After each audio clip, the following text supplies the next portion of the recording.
Mabilis na inilabas ni Lu Sheng ang tatlong teknik ng martial arts para suriin ng detalyado. Ang tatlong level na teknik ay nakalatag sa harap niya. Na isang teknik ng pagpapalakas ng katawan. Direkta nang binago ang pangalan at naging. Bulong ni Lu Sheng habang nakatingin, ito talaga ang pamana ng isang martial expert ng level 11. Silanganing ekstremong masamang araw na teknik ng pagpapalakas ng katawan, immortal na ginintuang katawan.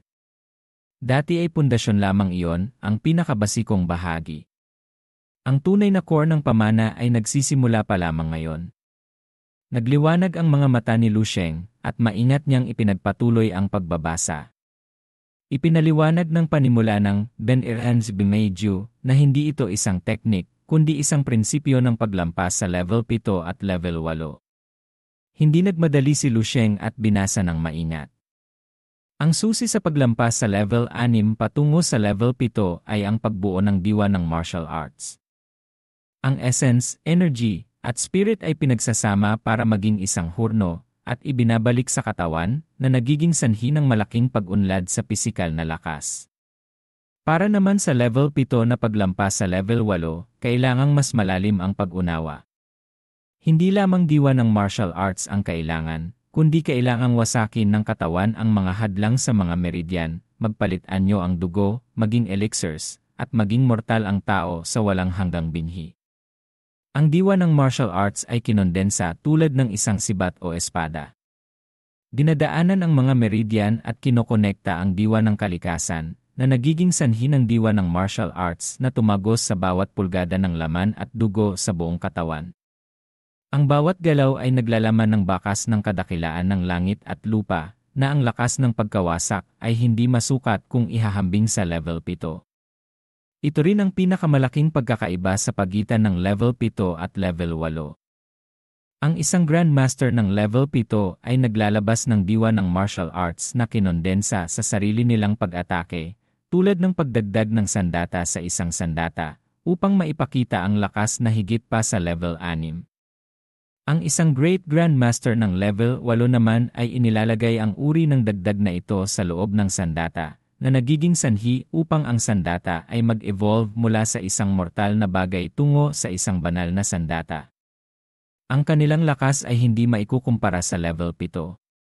Ang level 7 na paglampas sa level 8 ay kailangang sumunod sa isang patakaran, isang basong puno ng tubig ay aapaw. Ito ay isang natural na proseso.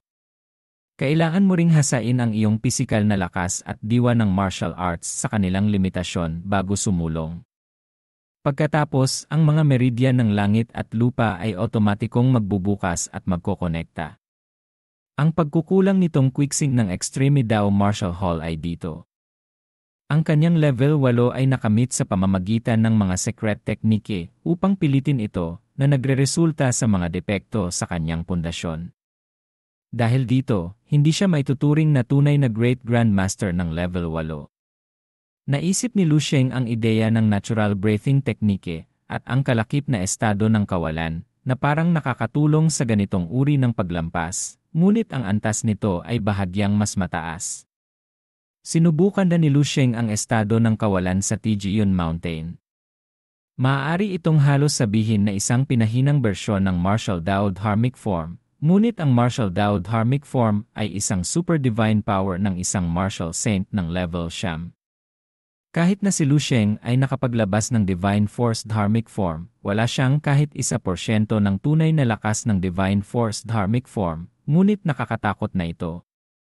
Ang level 8 ang tunay na pamana ng tatlong level na technique. Mukhang ang Great Grandmaster ng Natural Breathing Technique ay maaaring malutas ang mga pagdududa sa aking puso, naisip ni Lu Sheng sa kanyang sarili. Ipinagpatuloy niya ang pagsusuri sa nilalaman ng Den Irsenzi Bimeiju. Pagkatapos basahin ito ng isang beses, binawi ni Lu Sheng ang kanyang tingin at umupo. Huminga siya ng malalim. Ang kanyang isip ay nabigla sa sandaling ito.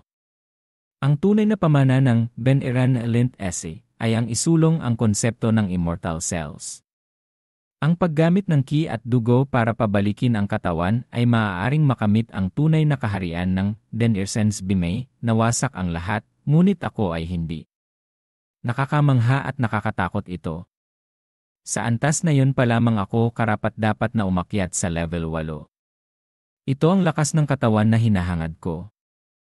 Ang dahilan kung bakit ako mas malakas kaysa sa ordinaryong mga Grandmaster ay dahil sa aking pagkakaroon ng immortal na ginintuang katawan sa level 7, nakatumbas ng Great Grandmaster ng level 8 ni Jiang He, o mas malakas pa. Ang unang hakbang sa Ben Erhan's Bimeiju ay ang pagsasanay sa pagsira ng elixir. Pagkatapos basagin ng elixir, ang napakalaking ki at dugo, kasama ang diwa ng martial arts, ay magsasama upang magpalaki ng isang cell, iyon ang immortal cell. Hindi maisip ni Lu Sheng kung paano naisip ng lumikha ng teknik na ito ang ganitong uri ng kahangahangang konsepto ng martial arts. Noong una niyang nasumpungan ang Ben Eran ni Lint Essay, o kahit na noong sinimulan niyang sanayin ang immortal na ginintuang katawan, nadama ni Lu Sheng na ang kanyang katawan ay tulad ng isang bituin. Ang isang palad na naglalabas ng lakas ng isang bituin ay isang exaggerated na pahayag lamang, isang aspirasyon lamang. Ito ay tulad ng paghahambing sa isang martial saint ng level 9 sa araw at buwan sa langit. Ang isang martial saint ng level 9 ba ay talagang katulad ng araw at buwan? Hindi, syempre. Ngunit ngayon, pilit na binabago ng Ben Erhan's Bimeiju ang imposibleng bagay na ito sa posible upang hayaan ang alamat na ipakita ang katotohanan. Personal kong patutunayan ang hindi nabubulok na katawan. Ang martial arts na ito ay isa sa 100. Bagamat mahirap sanayin tulad ng pag-akyat sa langit, mayroon pa ring bakas ng posibilidad. Kung tunay kong mababago ang mga cell ng aking buong katawan sa mga immortal cell, ang Ben Erhan's Bimeiju sa level 8 ay magsisimulang lumihis sa isang ganap na ibang landas kaysa sa ordinaryong mga martial artist. Ngayon, ang Ben Erhan's Bimeiju ay pilit na nagpapalit ng imposible sa posible at pinahihintulutan ang alamat na ipakita ang katotohanan. Personal kong patutunayan ang immortalidad. Kung sasabihin nating ang Shinzho ng Jiwenjiyan ay pagiging maliit hanggang sa sukdulan, ang mga immortal cell ay pagiging dakila hanggang sa pinakadulo. Kung sasabihin nating ang Shinzho ng Jiwenjiyan ay mula sa pagpasok sa mikroskopiko hanggang sa sukdulan, kung gayon ang konsepto ng immortal cells ay mula sa kadakilaan hanggang sa sukdulan. Kung ang mga cell ng buong katawan ay maaaring maging walang hanggan, maaari kang makamit ang tunay na coexistence sa langit at lupa at ang pagkakaroon ng walang hanggang immortalidad. Sa palagay ko, hindi pa rin narating ni Wang Yi ang kahariang ito.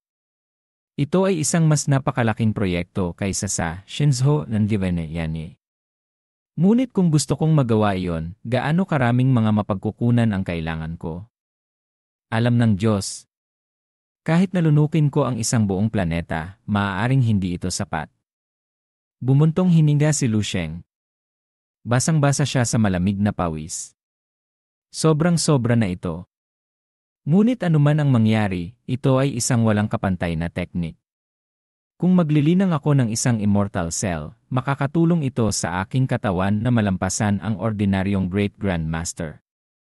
Ang dalawa ay tatangayin sila, ang tatlo ay magiging walang kapantay sa parehong kaharian, at kung ang buong katawan ay walang kamatayan, ako ay magiging immortal at walang hanggan.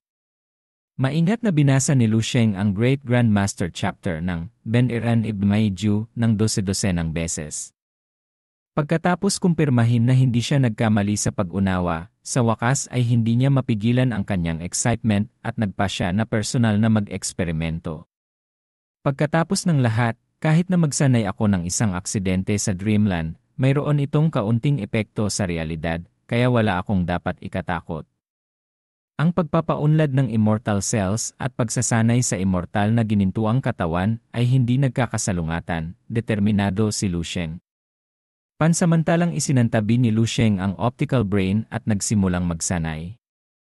Ipinakita ni Lu Sheng ang isang nakaupong posisyon sa lupa. Sa pagtingin sa kanyang katawan, malinaw niyang nakikita na sa gitna ng kanyang dibdib, mayroong isang blood elixir na kasing laki ng itlog ng manok na umiikot. Hindi nito kailanman hindi niluwa at lumunok ang ki at dugo na nililinis ang buong katawan. Ito ang patunay ng level 8 at ang core ng isang Great Grandmaster. Ngunit ngayon, kailangang basagin ito ni Lu Sheng. Gusto mo ba talagang basagin ito? Hindi bale, subukan ko na lang. Isang bakas ng pag-aatubili ang sumilay sa puso ni Lu Sheng, ngunit mabilis siyang naging determinado. Sumigaw ang binata, Ang espiritual na puwersa ni Lu Sheng ay kumapit sa blood elixir. Tumigil sa pag-ikot ang blood elixir.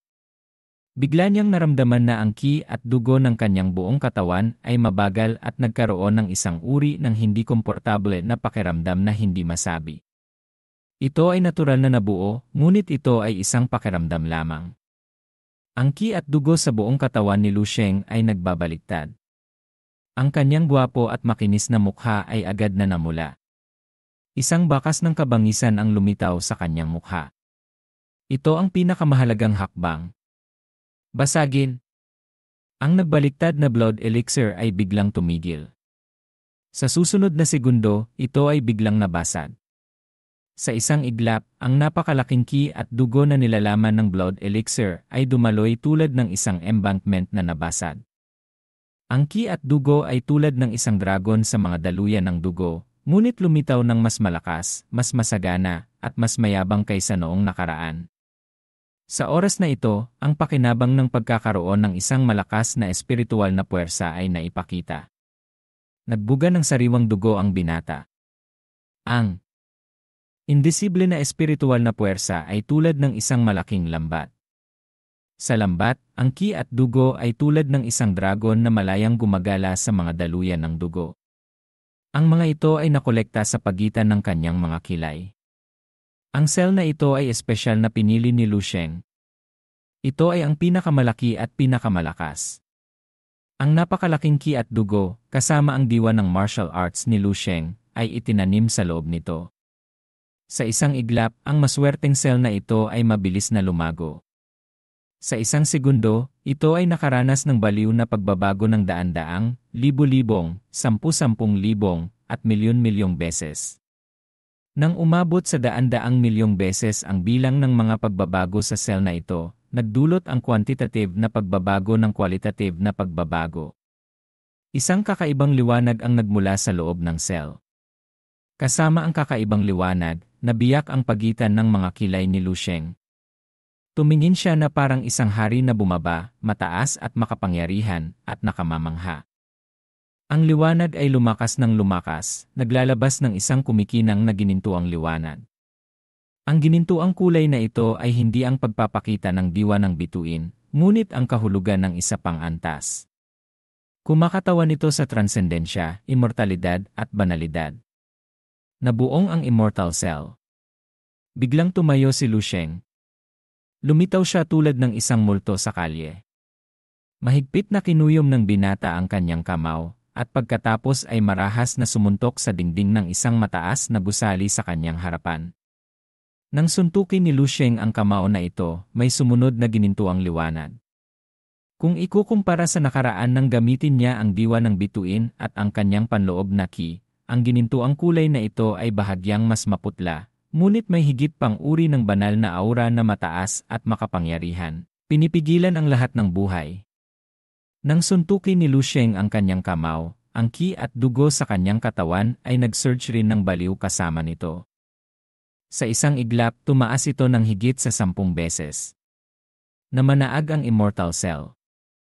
Ang tumataas na ki at dugo ay tulad ng araw at buwan na nagdudulot ng pagtaas at pagbaba ng tubig, kung saan ang lahat ay sumasamba sa mga espiritu. Boom! Tumama ang kamao ni Lu Sheng sa dingding. Marahas na tumalab ang dingding na nag-iwan ng bakas ng kamao na hindi malalim o mababaw. Ngunit nang bawiin ni Lu Sheng ang kanyang kamao, lumitaw ang napakalaking bitak sa paligid ng bakas ng kamao. Ito ay tulad ng isang bagay na may buhay na mabilis na kumalat. Ang bitak ay tulad ng isang sapot na agad na kumakalat sa buong matataas na gusali. Sa isang iglap, ang matayog na gusali na may taas na halos 100 metro ay natatakpan ng mga bitak. Ito ay tulad ng isang maselang at babasagin na porselana, at pagkatapos ay nagsimula itong gumuho. Boom! Huminga si Lu Sheng na nagdulot ng maliit na buhawi. Hindi kalakihan, hindi rin kaliitan. Inanod niya ang alikabok, buhangin, at bato na malapit nang mahulog sa kanya. Tiningnan ni Lu Sheng ang kanyang kamao at bumuntong hininga ng malalim. Masyadong malakas. Ito ba ang kapangyarihan ng isang immortal cell? Gumamit lang ako ng maliit na bahagi ng kapangyarihang iyon, ngunit makakasuntok na ako ng mas malakas kaysa sa anumang suntok at sipa ko noon. Ang diwa ng bituin, panloob na ki, pagsabog ng ki at dugo, pagsasanay sa bituin. Ang apat na kaharian ng bituin ay napunta sa immortal cell sa isang suntok. Ang limitadong puwersa at ang limitadong kasanayan ay pinaghalo at lumikha ng puwersa ng kamao. Nag-isip si Lu Sheng ng ilang sandali at nag-isip ng isang medyo tumpak na pangalan. Ang suntok na ito ay maaaring tawaging Celestial Punishment Fist. Ang pagsasanay ni Lu Sheng ng isang immortal cell ay sa isang kahulugan na ang kanyang anyo ng buhay ay sumailalim sa isang metamorphosis. Sa makatuwid, ang welga na pinangungunahan ng immortal cell ay isang welga na lumampas sa antas ng buhay ng tao. Ito ay isang welga na nagpapababa sa ordinaryong Great Grandmaster. Kahit na sa martial scent ng level siyam, ito ay tulad ng isang parusa na nagmumula sa itaas, isang galit ng isang Diyos, at isang biglaang pagbagsak ng kulog. Pinababayaan ko pa rin ang kapangyarihan ng immortal cell.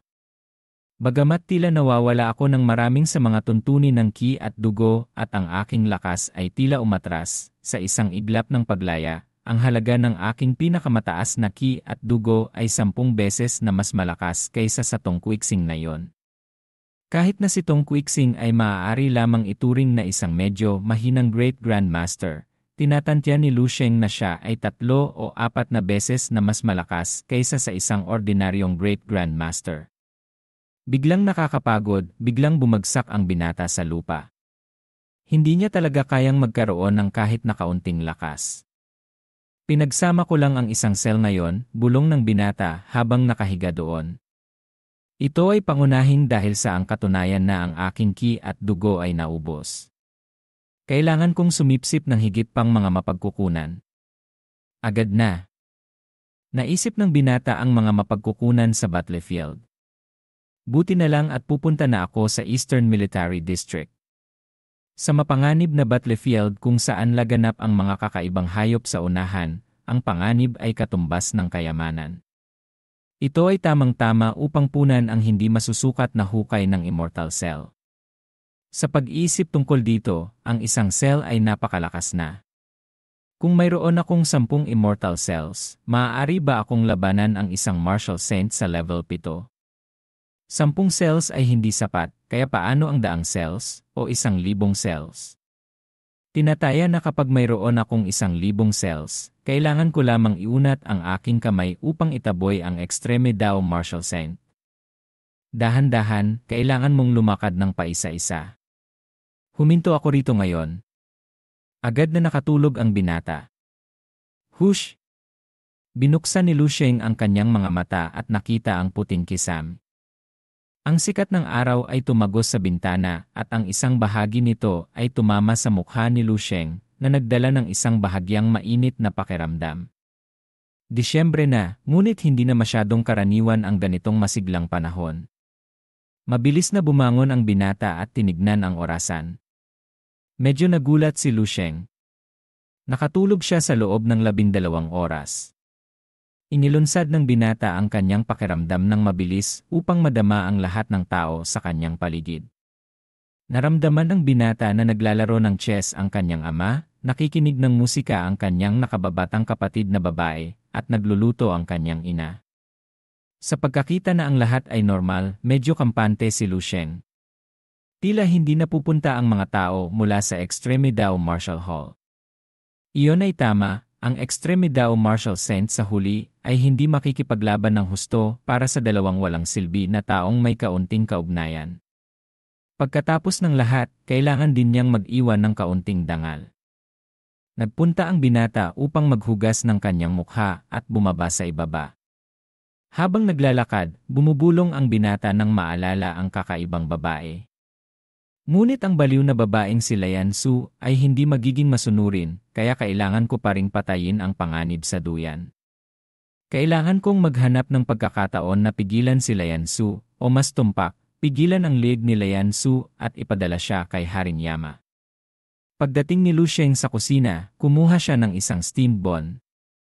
Gutom na ang binata mula nang sanayin siya kahapon ng gabi, kaya paano siya hindi magmadali upang kumain. Mama, alis na ako. Nang makita ang binata na hindi nakaupo para kumain, sinaway siya ng ina ni Lu Sheng, ayaw mo bang kumain ng maayos, bata? Biglang, narinig ng binata ang boses mula sa Rie. Mabilis siyang tumingin at nakita si Hiling Su sa Rie. Narinig niya ang balita tungkol sa bagong gamot ng kumpanya ni Hiling Su na inilabas. Tuwang-tuwa ang binata at naisip na matagal na niyang hindi nakikita ang babaeng iyon. Tama na, kailangan ko siyang hanapin para may pag-usapan.